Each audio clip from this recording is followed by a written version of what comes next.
पूछा तू बेटावा के हाल हो। तेरा नजर तनी बेटा पे अपना कहिया ले लड़ी अंधकार से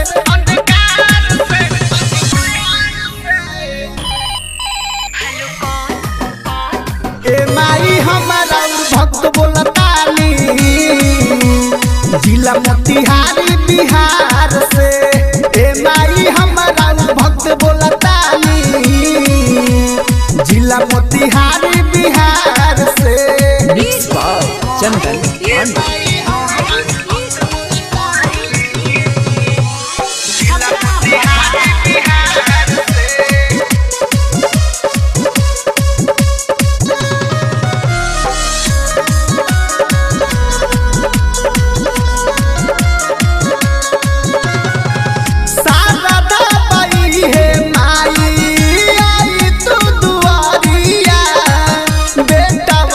अपना तनी फेर तू नजरिया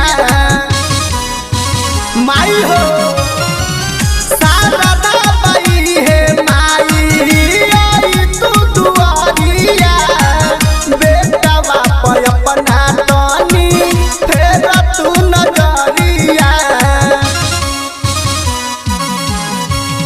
आर्यन चंदन पे मोरी मैया मोहर लगा दिए